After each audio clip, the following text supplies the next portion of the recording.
Okay, I'm gonna go ahead and call our meeting to order.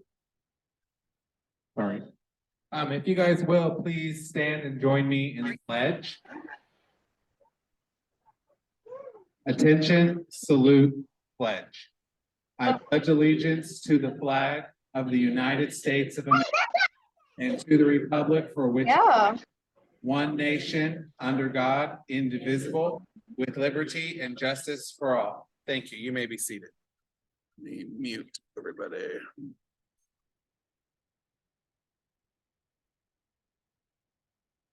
Okay, hopefully you guys were able to pick up an agenda and the meetings on the back, or the minutes from the last meeting on the back. Take a look at those meeting minutes so that when it comes time to approve those, we don't have to waste a whole lot of time on that. Let's see here. The secretary, Rebecca, do you have a report this month? No. Nope. Okay. Celeste, where did you go? There you are. Do you have any reports this month? Nope.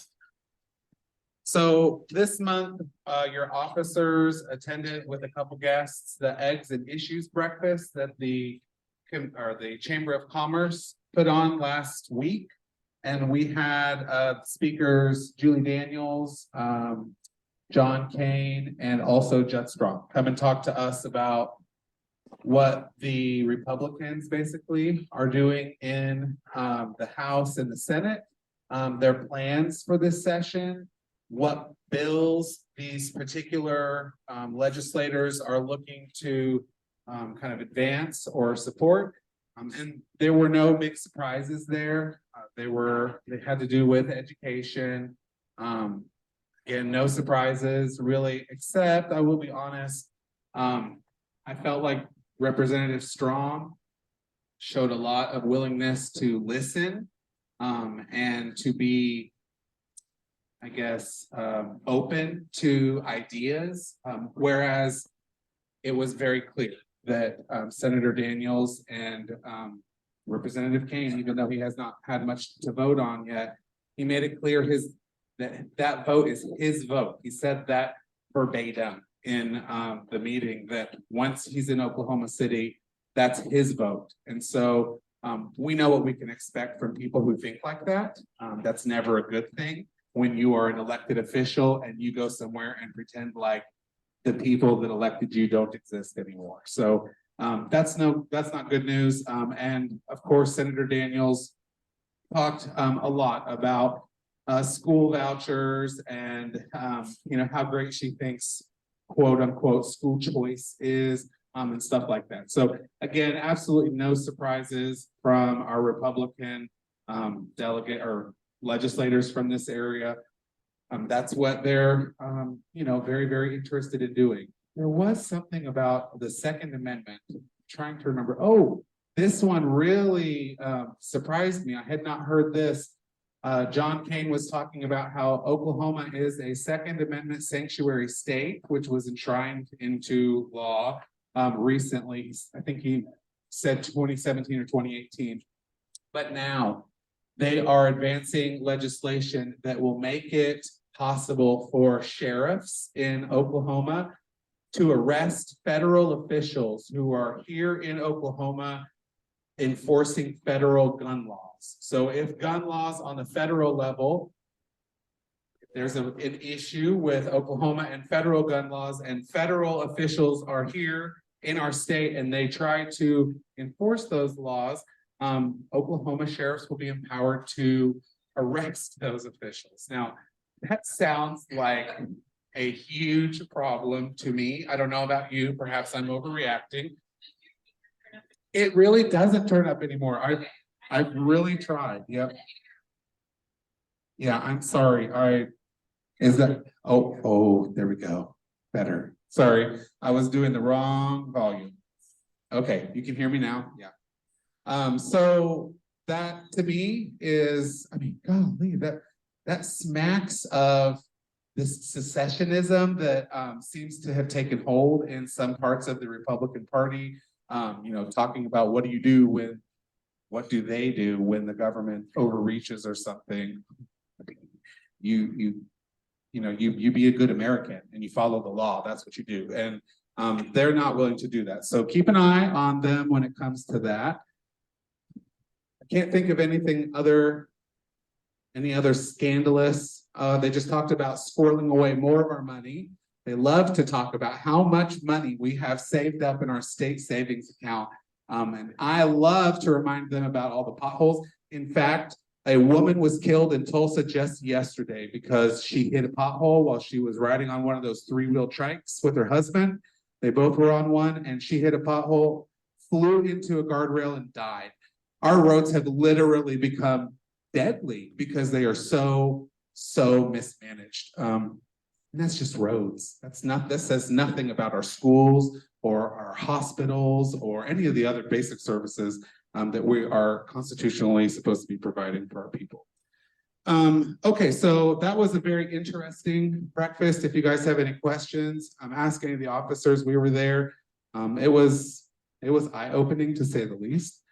And then we left there, me and Rebecca especially, excited to hear from our speaker tonight, because she has a completely different perspective on what is happening in Oklahoma City versus who we got to hear from last week. So hopefully when Amanda gets here, you guys will be as excited as we are.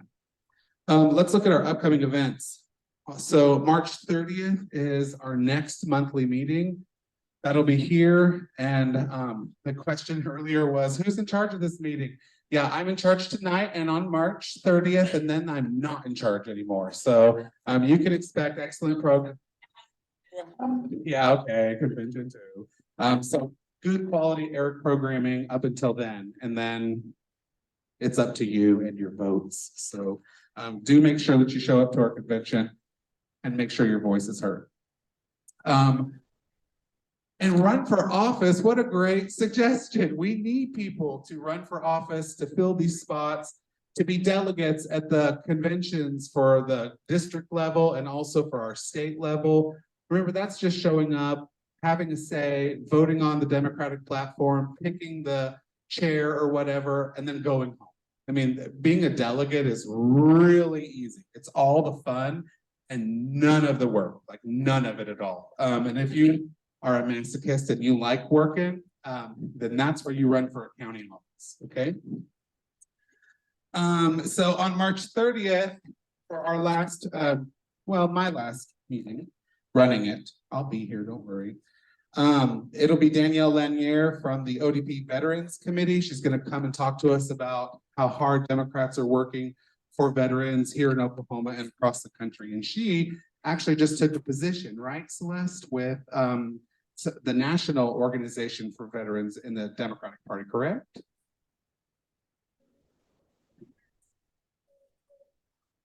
Okay, the DNC Veterans and Military Families Council.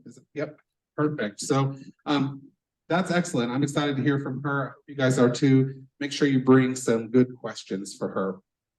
And then finally, on April the 15th, your county convention. Now, some of the big counties, they have like precincts and then they have their counties. So if you see Tulsa getting all excited and having multiple conventions, we don't do that. We're too small. Okay, so we combine them both into one.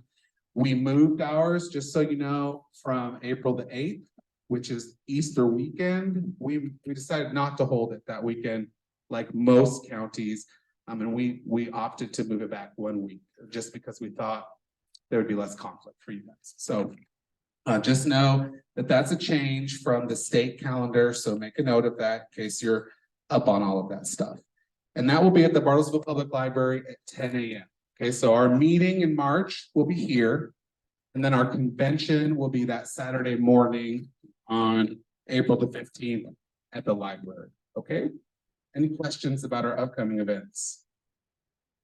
No? Okay. The last thing I have is, if you are interested, or if anybody at home is interested in canvassing or making phone calls or working for a campaign here in Northeast Oklahoma, give me a call, okay? Reach out to me and I can give you all the details you want. I won't go into it right now, but there are campaigns out there looking for help, and they are looking for paid help. So if you are interested in actually earning some money and getting out there and helping a great campaign here in our area, do contact me. Let me know or ask any of the officers. We can get you that information.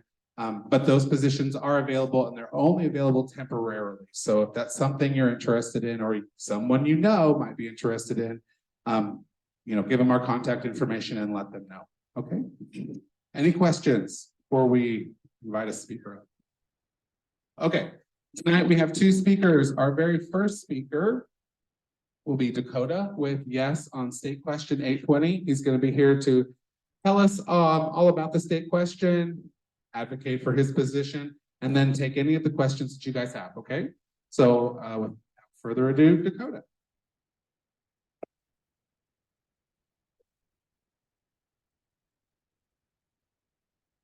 Thank you all for having me. And also thank you all to the people that actually run the counties.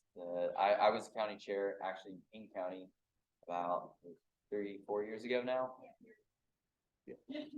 Is it better? Oh, sorry, I know. I'm not used to speaking into the mic. I'm sorry. Well, thank you all for having me, and thank you for the county officers. I was a county officer myself in Payne County whenever I was in college, and I know it's thankless work, so I want to say thank you. But also, it's rewarding work, so I do encourage you to run.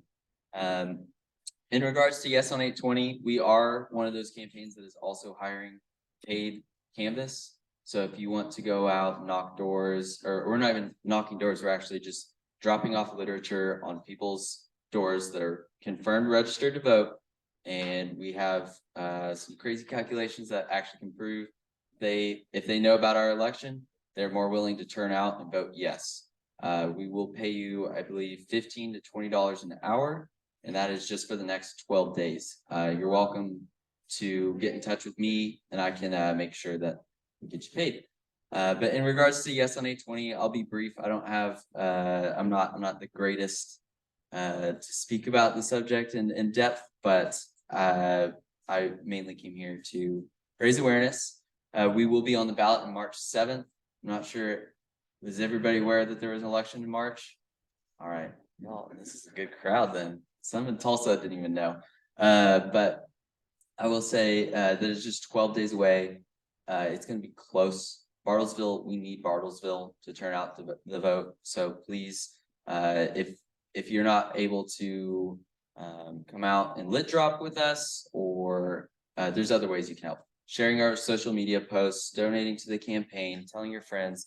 I have yard signs actually out in my car. I think I have about 15. So if y'all need some, want some to put up, know some friends that need them, or maybe need them, I can get those to you as well. But more about, does anybody know what the implications of passing Yes on 820 is, other than just recreational marijuana? Expungement. And that's the big reason I'm actually on this campaign. I don't consume. I hate that there's a stigma to people that do consume. My grandfather is somebody that absolutely needs it. I watched another grandfather pass due to cancer, and it was not an option at that time. And we knew that it was in the process of getting legalized, but it would have helped tremendously. It would have helped tremendously. So not only am I for Yes on 820, but the criminal justice side is huge. We have people that are literally 10, 20 years ago, less than 2 grams. They're out in society, they're paying taxes, they have apartments, they have houses, whatever. But due to this minor offense that they had way back a long time ago, maybe they were even in high school, they are struggling to find jobs. They are struggling to get loans to go to college. They're struggling to get loans to buy a house. And I'm sorry, but I don't really think anybody should be going to jail for a minor little offense of having a little bit of pot on you. And on top of that, there's a lot of we were talking about infrastructure a lot. The implications of passing Yes on 820, a lot of the money is fixated on where it's going to go. So the sales tax on recreational marijuana is going to be about 13%. Medical will stay about the same. I believe it's 5 or 7%. And the new money that's coming in, they're estimating that we will see about $500 million each year coming in to the state, which is a lot of money, and it is signed in the legislation that we will be passing on March 7th, that this is going to go to schools, city governments, and hospitals. So all of the big issues that we as Democrats really argue and try to pass, this is kind of our last line of defense. We are hearing, and I'm sure Representative Swope will talk about this, just yesterday was the school vouchers bill. So this is kind of like a last line defense for protecting our public schools, fixing our potholes, and then also expunging the records of people that had a minor offense in marijuana. But is there any questions? Does anybody have any? Okay. Yeah. You know, on the doors, it's been great. I have, and honestly, what's amazing about this campaign is I'm talking to people that voted for Trump twice, and I am hearing overwhelming support. And I'm talking to people that wrote in for Bernie instead of even voting for Biden, and they're in support. So all across the spectrum, we're hearing of support, but it's just making sure that these people get out. It is an odd time to have an election. I'll let you come to the conclusion on why it's on March and not November. But overall, it has been very good. On the phones has been just as good as on the doors. But we have a really well-financed opponent. The Farm Bureau is coming out against this. And then there's a couple of county DAs, and their opposition to it is a lot about how it's going to affect kids. And just to be clear, this is legalization for adults. Kids will not have access to recreational marijuana. You have to be 21 and over. So this will be treated like alcohol and tobacco. Is there any polling on this? I was just asked this. I have not been made aware of any polling. I will say I'm not senior staff, so I'm more on the field side. But I will say, like, we did modeling at the very beginning, and the modeling showed that if we got out, I think 12 counties to not even all vote straight yes. But Tulsa, Oklahoma County, around the kind of I-35 path, and this includes Bartlesville, we will win this. And I think the polling has all the modeling has shown it's going to be close. It's going to be close. Yeah.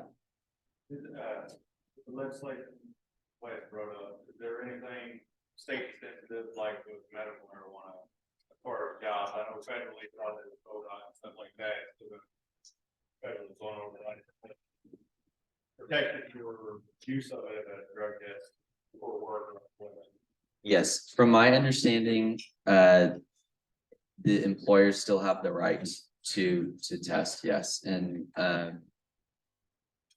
will also add on top of that, this law is statutory. So a lot of complaints that I'm sure Representative Swope has been hearing about in the Capitol, 4 years, 6 years after we pass medical marijuana, is that they're caught off guard. They're not passing legislation to control it. This is statutory.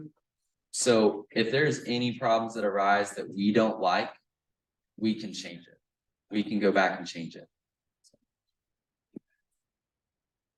Any other questions?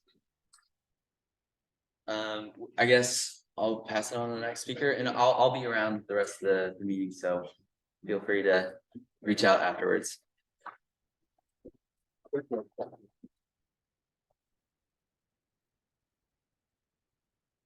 At that exit issues, they did say that the Tulsa Chamber of Commerce had taken a recent poll asking about support, and that it was about 70-30 against. But keep in mind that the chamber is more conservative than it is liberal, and they probably asked different people than we might ask. So he is right, though. It is weird to have an election in March, and that's something that Senator Julie Daniels was railing against, was the high cost of having these awful elections and how it costs us so much money to print this paper.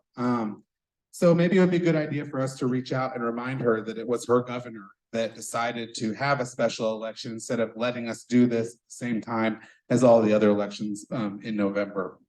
That might be worth the call. Do I have a question? Yeah.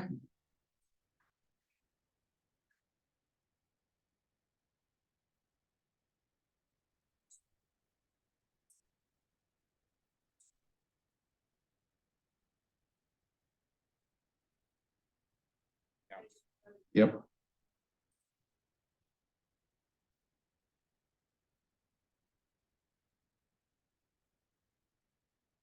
Mhm. Yep. Yep.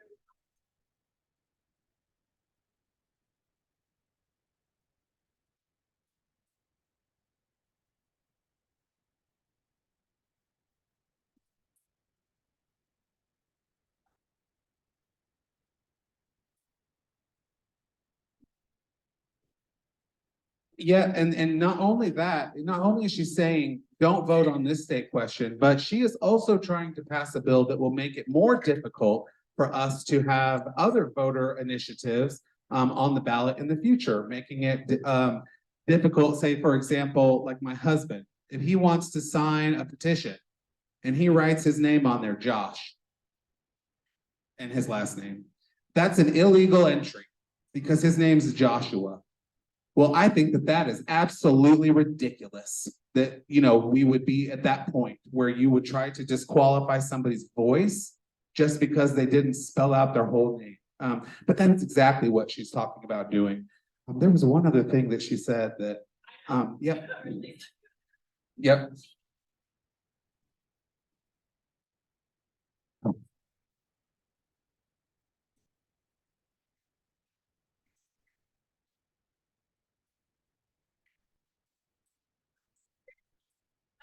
Right. Yes. Yeah, yeah. The answer is just no. And, you know, the reason that they want to tighten up these petitions is that you and I are making a mess of the state by passing things like Medicare for all, or things like, you know, medical marijuana, these things that they are supposed to be doing for us. We're making a royal mess out of the state, according to her, by doing this stuff on our own. So, you know, I left there with a really bad, I mean, the breakfast was delicious. Tri-County was wonderful, but I left with a bad taste in my mouth from what they had to say, for sure.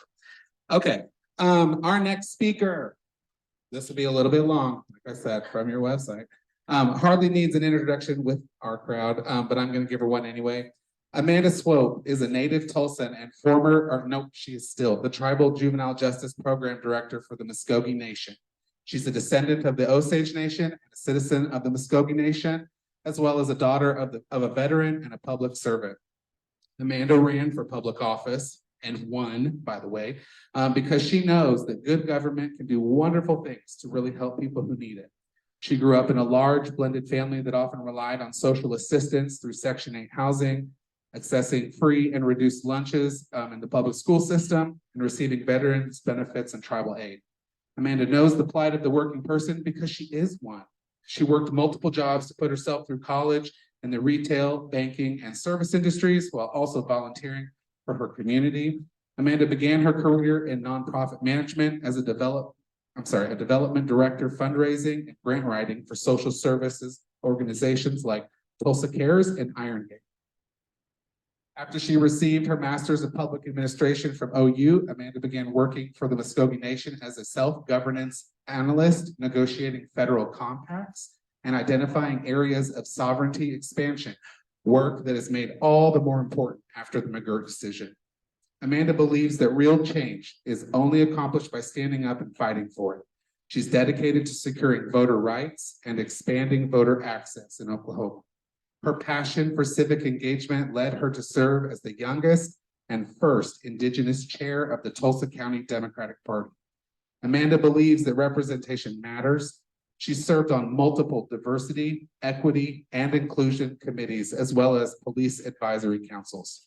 Additionally, she has volunteered with organizations like the Community Service Council, Junior League of Tulsa, Thai Pros, Junior Achievement, Little Blue House, and the Terrence Crutcher Foundation. She is not at all, she's very humble, obviously. I took all this from her website. So please help me and welcome me, a true friend to all Democrats in Oklahoma, but especially to here in Washington County from District 71, Representative Amanda Swope.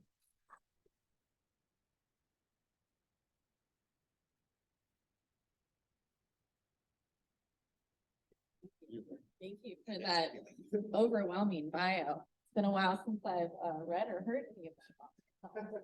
What a know-it-all, am I right? Another accolade that I like to say is that Eric is my twin flame. We're very similar in nature. And so we get along in a lot of different ways other than just being a Democrat. Yeah. Well, I hope that I can bring some positivity to you all in this meeting. I know that I'm following Dakota from the 820 campaign and that there were some comments about, legislators acting like they're the parent of citizens here and that they know best. And so luckily for me, with this being my first session and only being in office, for the first three, is the mic working okay or is it? You gotta really stick it like right. Got it, okay. I just knew it was cutting out a little bit. With me only being there 3 weeks so far, I should probably be a little bit more politically correct, but I believe in just being honest with you all and what I think, what we could be doing to make changes happen and how things are going so far. First, can I get just kind of a show of hands of how many of you all had been paying attention to what happened up at the Capitol this week? I know there were a couple. Okay. There were, also, I would just want to say it's great to see so many familiar and friendly faces in the room. So obviously there were a couple of big bills that either passed committee this week or passed the floor. Some of the ones that I think that I saw kind of get the most attention there was obviously the drag show bill that passed committee. There's a very large protest that showed up at the Capitol opposing that, and despite that and even some really good questions from not only my colleague Representative Lowe, who's a Democrat, but even some of the more moderate Republicans that unfortunately still pass committee. That doesn't mean that it's law yet. It just means that it's going to the floor of the House. And then there were two pretty contentious education bills that passed the House floor this week. One was a funding structure that gives teachers a pay raise. It also allocates a certain portion of funding to public schools, and then another portion to Red Bud grants. There was some problematic language in there. Overall, it wasn't terrible, even though it doesn't, I would say if it lacked in anything, it was that it doesn't do much for teachers. Obviously, there are still very large funding needs in our education system, and that while it helped, we still need much more. But the bill attached to it, however, is something that that really drew a lot of questions from me. And that's coming from me as a person who, despite the extensive bio that Eric read to you, I don't consider myself an education candidate. I was never a teacher. I don't want to be a teacher. I think we couldn't pay them enough for what they do because I don't want to be a teacher. And some of the things I think that stuck out to me in that bill was not only was it making it to where parents of disabled children have to deny that distinction and the funding and the assistance they get because of that classification to receive this tax credit to go to any school that they want, which that's one problem. But it also denied that same benefit to any students that are full-time students in a public education. Which I think probably, from a larger scale, a lot of people would say, oh, well, that doesn't sound that problematic. But whenever it's tax funding and the allowable expenses in there are not just tuition for things like charter schools or private education. It's also things like textbooks or after-school activities, tutoring, higher education assessments, things like that. Things that even if you're a student in a public school, your family is still having to help pay for, or may still have to help you get access to and pay money for you to have access to. And so when I see that and see that that was public funding that was only being made available to a certain portion of our population, that's really problematic. Unfortunately, that was something that we did get outvoted on the floor. I guess to give you a little bit of solace in that though, even being the Republicans know in the House that that's not going to pass the Senate. All the attempt was with that is to drive people based on their emotions. They know that education is a very, very hot topic right now in Oklahoma. And that's honestly a majority of what my colleagues are. And that was driven from, the teacher walkout and everything that's happened over the past few years. But they're very aware it's not something that's going to pass on the Senate side. But that's not going to stop them from putting in those kind of efforts just to kind of play with people, to play on the emotions, to raise the temperature in the room. And so I would say that you could probably rest easy about it. It did give me, I think, and not that this shouldn't have been something that was apparent to me as a legislator anyway, but it did make me think that as I kind of developed my strategy for being there, that really the best thing that we could do at this point is to be impacting Senate races. And not just impacting Senate races, but building the relationships for me as a legislator with individuals on the Senate side. Because the reality is if they don't pass something, then it's not going anywhere anyway. And I hate to say that, but that's the reality of it. And so it really made me think about how I need to be spending my time while I am there. And how I would encourage individuals like you also, because I get asked that a lot. What can we do? What can we do? And of course, I want to tell you to reach out to us and to tell us how you feel and what you want to see. And I'm going to tell you to organize in your community and to get people out to vote, because if we don't vote, we don't flip these seats. But also focus on the Senate, because if it doesn't pass them, it doesn't go anywhere. It might get brought up again, but they're really the deciding factor at the end of the day before it ever hits the governor's desk. And so I would say really target your outreach to them specifically. And even whenever we're talking about voter registration or seats that are flippable, I would say focus on the Senate side. I know you mentioned something about the chamber before I came in. I don't know what I missed, but that's something I've been recommending to people also. Being a new representative there, it's very apparent to me how large of the voice is in the room for the chamber.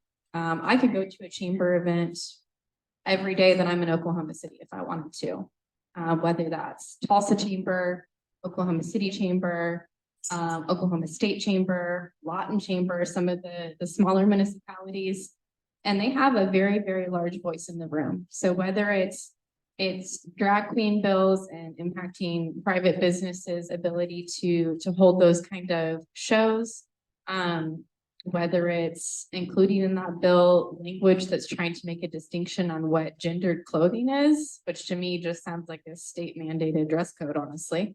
I would still, or whether it's teachers. I sat at a PTA town hall last week and they said, what can we do? And I told them the same thing.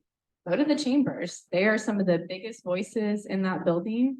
And I hate to say that, but it's true. Governor Stitt said it himself in some of his speeches in the beginning. Their priorities are economic development here. When you talk about economic development, you talk about places like the chamber. And the chamber knows, all of them know, that this type of policy, this type of effort is not doing good things for our state. They know that they have a hard time getting companies here. They know that it's related to the fact that people don't want to put their kids in our education system, and they don't want to move them to a place where we're not welcoming. And so that's, kind of what I would say. Don't lose hope. There is, I would say, one of the most surprising things to me about being there is, you read a lot about these individuals in the news and you get a picture of of how they are. But meeting them in person is very different. There are some vile ones, I'm not gonna lie to you. There are some where they're a brick wall and we're not gonna make any inroad. And I would say, don't waste your time on them. But there are some that are there in the room and they're willing to listen, they're willing to ask good questions. And then also, I would say for even some of those that are more moderate, I don't know if it's pushing them to vote the way that it's clear that their conscience is telling them to, or whether it's giving them comfort to not have to vote with their party line. But it's doing one of those things. We really have to give them the opportunity to not have to vote for their party. And I know that's gotta be hard for them. I had a committee meeting last week that didn't start until an hour past its original start time because they were in a secret caucus meeting where they couldn't agree about public education funding. And so it's very well known within that building that that is not something that even their own party agrees on. I think that there are some, probably some loud voices in that room, but I would still not say that that's the majority opinion among those people. Actually, friends like Dakota often remind me that loudest voices doesn't necessarily mean majority of voices. Even while I was organizing in Tulsa and organizing for my own campaign, I always told people, I don't need you to stand up on a soapbox and to shout to the world your viewpoint and to make yourself feel like an outcast in your own town. I just need you to vote how you say that you're gonna vote. That's all it is. And that's a secret for a reason. You know, you get to go into that ballot box, not tell anybody about how you're gonna vote, and vote the way that you think that you want the state to go. And that's all I think that we really need to ask for people.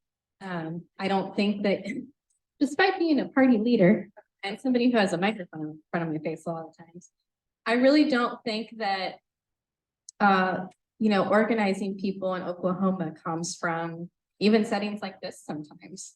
I think it comes from individual conversations that you have with people, and showing them that Democrats are just normal people. We're not, you know, devil horn wearing drag queens or whatever they think that we are, baby killers.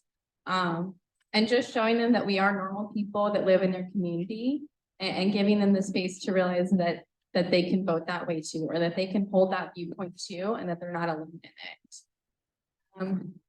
I can tell you a little bit about the bills I've been working on. Let's see. So you only get 8. I will say that, at least as a representative. You're not limited to running 8, but you only get 8 as a top priority. So I did 11 overall. The one I would say that's getting the most traction for me is an Indian education bill. What it does is it expands and clarifies the state standard. We heard a lot from teachers after 1775 saying that they were apprehensive about teaching anything related to Native American history and culture in Oklahoma, which is pretty sad considering we're the only state in this nation that has as many tribal nations as we do.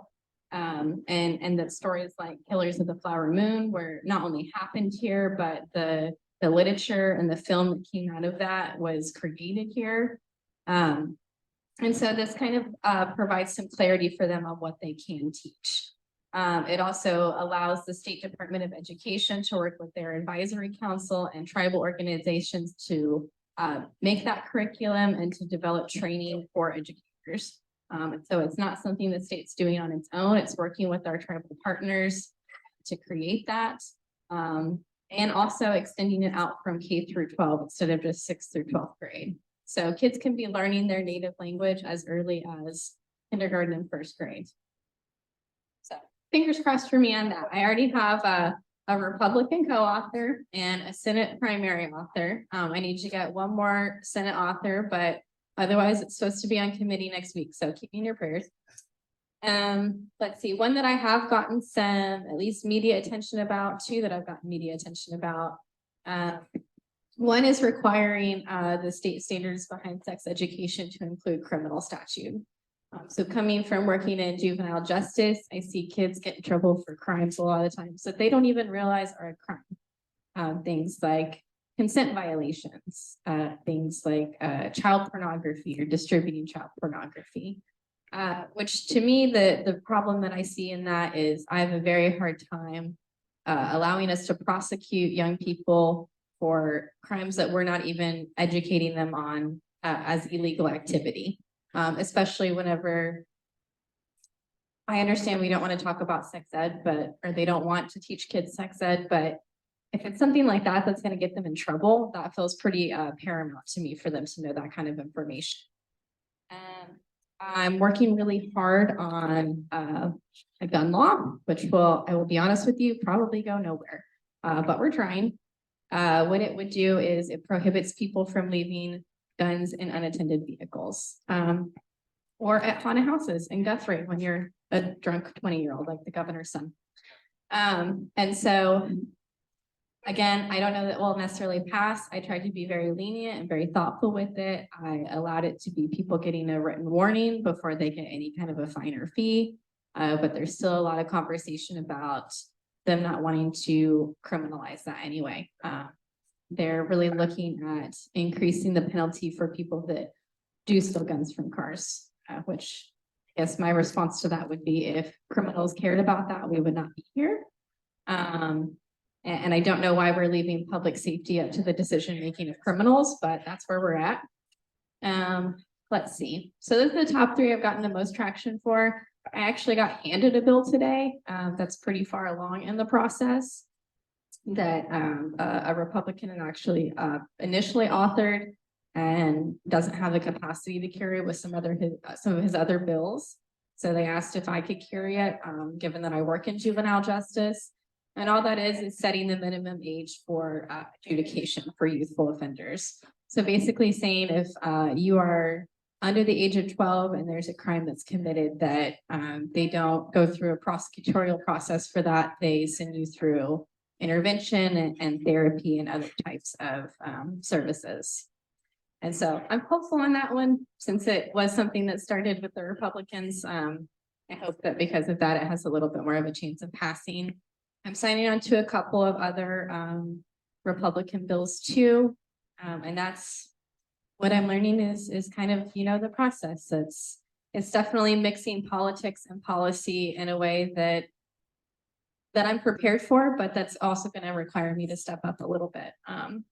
And so, yeah, just trying to not identify people as the headlines I read about them in the news, which is a little bit hard sometimes, but they're people just like we are. And sometimes I have to remind myself that they're also just there to represent their constituency, that it's maybe not them that I have a problem with.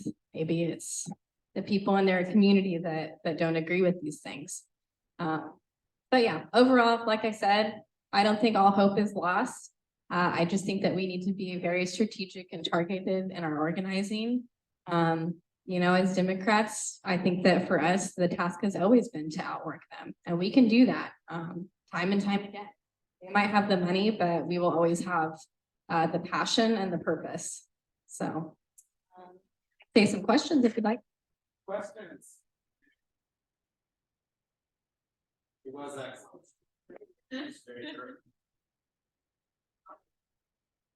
I knocked that out of the park. Go for it. So, like having never served legislature.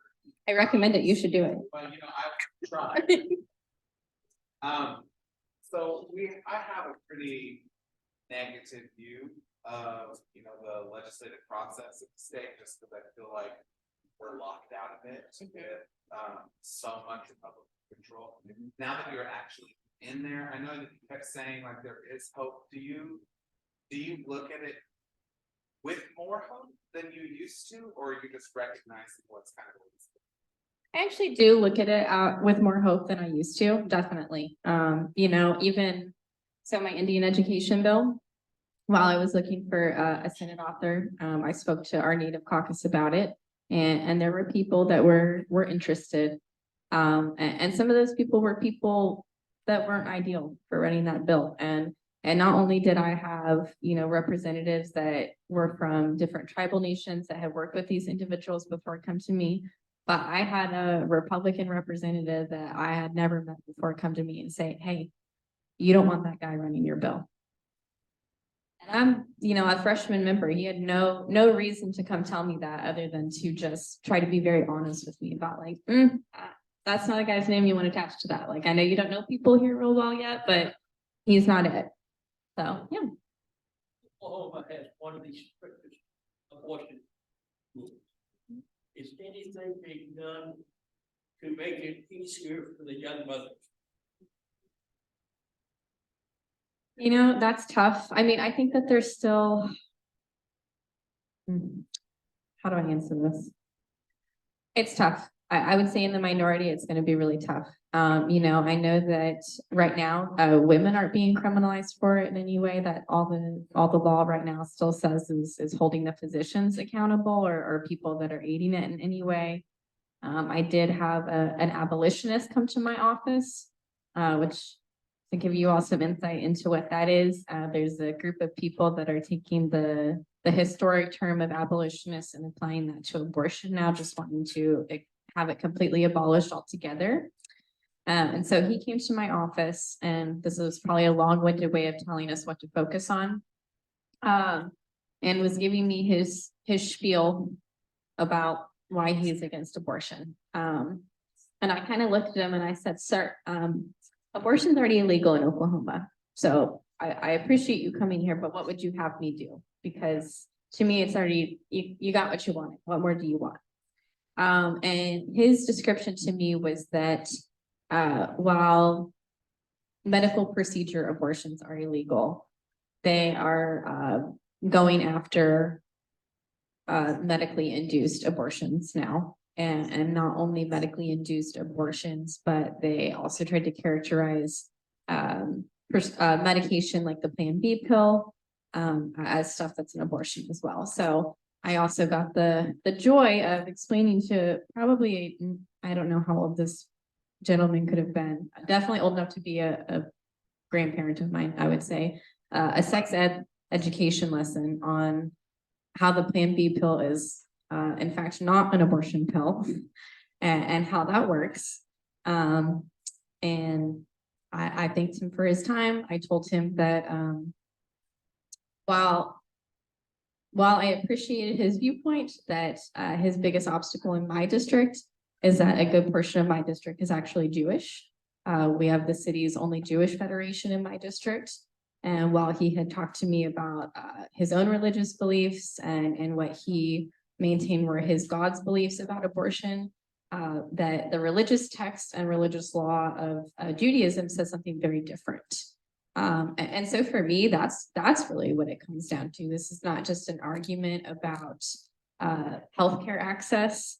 And honestly, Dakota used to work on my campaign. He was a consultant, and he can tell you one of the things that used to frustrate me the most is that this conversation of abortion has been winnowed down so much that it's about women's right to healthcare access. And to me, this is about women's right to their own choices. This is about people's religious freedom. This is about so much more than that. And so I guess for me, I would say coming at it from that lens, because there are people where this is a different faith belief. And this isn't just about, it's also to me, whenever we talk about doing things like prohibiting women from going to other states to get medical care, that's a violation of free enterprise, of your ability to seek out business where you would like. If I can go get a facelift in Mexico and you're not going to bat an eye, why does it matter if I drive up to Kansas to get an abortion? Both of those should not be any of your business, you know? And so, again, I would say I think that some of these arguments stopped by going after things on the Senate side, hitting the chamber. Those are kind of the biggest recommendations, honestly, for teachers, for women's health care, for any of these industries. It's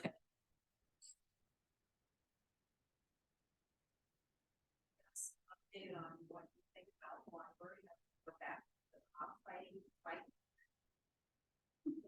Does the Chamber of Commerce have an issue with that? That's a great question. I don't know that the chamber would have a stance about it. I will tell you though that I think the reason that we're having that argument again is those people lobby so hard I have been spoken to about the cockfighting bill more than any other bill that has come across my desk. And I don't mean, emails, I mean people coming to my office. In fact, one guy tried to characterize it as like a game foul bill, and he got halfway through his sentence, and I said, "Is this that cockfighting bill?" And he said, "Yeah, it is." And I said, "Okay."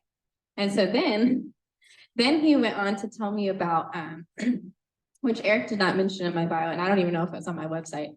I worked on Drew Edmondson's campaign in 2018 when he was running for governor. And so this man goes on to tell me, that Drew is using his political clout and his network to come after them for this, cockfighting bill and all of this stuff. And I looked at him and I said, "Sir, I'm going to be very frank with you." I said, "Do you see that plant sitting back there on my desk?" And he said, "Yeah." I said, "Drew Edmondson sent me that for my first day of session. So I'm probably not the one that you want to talk to about it." But I would just say they lobby very hard. I know that it's something that's coming from JJ Humphrey is what I've been told. And I mean, he's kind of a railroader. I mean, he will get people at your doorstep talking to you about it. And they lobby very hard. They're really trying to sell it as a decriminalization effort similar to 780 and 781. It is kind of what it was spouted to me, but but that was more urban. This is for rural folks. And then they're also very, I would say, misleading or even sometimes omit information about what cockfighting actually looks like. Which to me was interesting because my LA is from Colombia, so cockfighting is legal in her country. And that's actually one of the countries that they export these birds to. And she was like, "Yeah, that's not true, what he's saying." And they give them weapons. They put actual weapons on these birds to fight each other, which to me is just, I don't know. It sounds crazy. That part makes me feel like it's a movie sometimes. But I don't know why it's coming up again and why it's coming up so heavily, but I will tell you they are lobbying people left and right. So I don't think so, honestly. I mean, because we are getting a lot of people being like, what's the deal? Why is this coming back up again? And even some of the Republicans have said, the law was pretty clear last time. We don't need to circle back to this. We've had this conversation, so.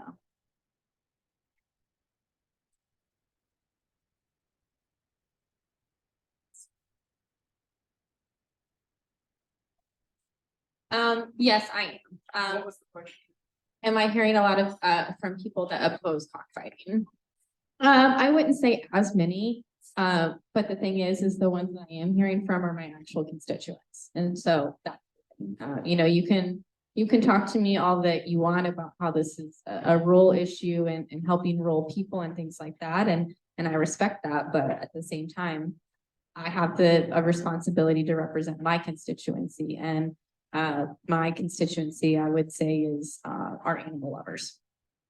And so I think that they would be pretty hard pressed to support something like that. I don't know if everybody else is.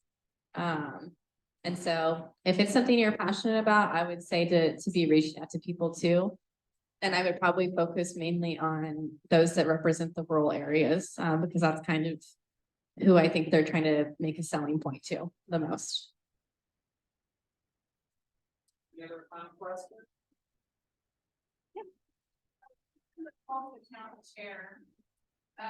We're having leadership change here for all of our officers here.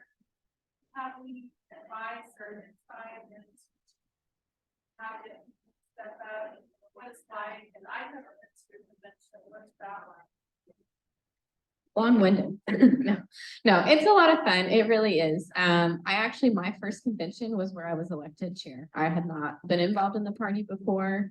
I got asked to run after I had worked on Drew's race, and they were looking for somebody that had fundraising experience, and that's what I had primarily worked in. So that's why I stepped up. Honestly, it feels like a big family reunion that happens every 2 years. I feel like is what especially, like Eric and I are close, but he lives almost an hour away from where I live. And so we don't see each other as much as we'd like. And same with our city folks and things like that. So it kind of feels like a family reunion. The best and the worst of it, I will say that, there are really good parts, and then there are parts where I remember when we did it virtual over COVID, for example, the bylaws and resolutions portion of the evening, we were on that call until midnight. And then we had to schedule a separate call to keep going over it. And that call also lasted until midnight. I hope that people being back in one general space again will make that go a little bit faster, at least on the state side. County usually only lasts like an 8-hour day. As far as how we're going about, because I'm still actually our affirmative action officer at the Tulsa County office. I just stepped down from the chair position, but I still wanted to maintain that connection. What we've been doing is we've just been reaching out to some people that have volunteered over the last year. We're giving them an opportunity to attend our officers meeting and kind of see what that looks like. We give them a chance to ask questions. They usually have questions about, what the roles and responsibilities are, time commitments, things like that. We're also very frank with them that if you take a position, that doesn't necessarily mean that you have to work that position. We know that there's gender parity. We know that some people have other strengths that others don't. And so we kind of are very flexible in what we want people to do. So if you are a vice chair, but you've never done fundraising and you don't feel comfortable with that, or you've never handled the financial aspect of things, but you came from working for a news station and you've got great skills in front of a camera and you're great, doing press releases and things like that, then what we would say to you would be, okay, well, that's great. Take the vice chair position.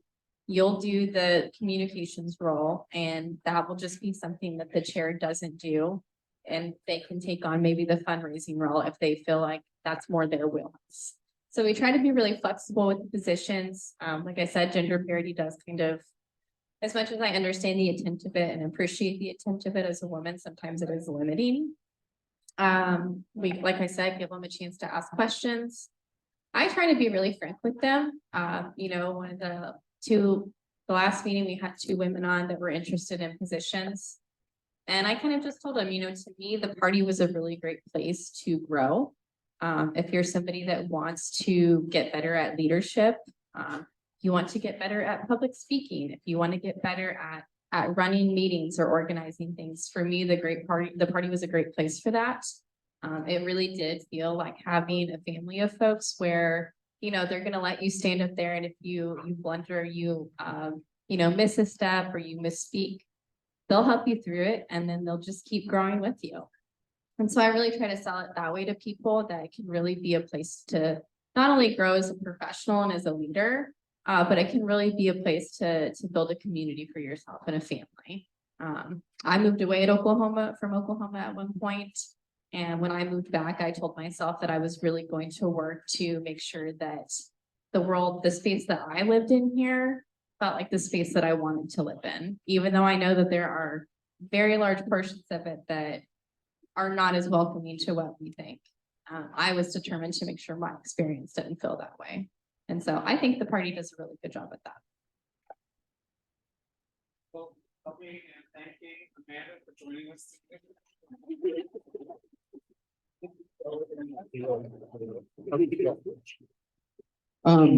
She had mentioned something about convention, like their county being a normal 8-hour day. Ours is like 8 minutes. Okay, it is not like Tulsa County. So don't think that we're gonna suck you in for like a whole Friday. We have that library for 2 hours. Okay, and it won't last anywhere near that long. So don't worry, it's gonna be a lot more fun than those big counties. That's where the advantage is in being small. Do you guys have any questions or anything that you want to bring up with the group? You're welcome to stay and chat.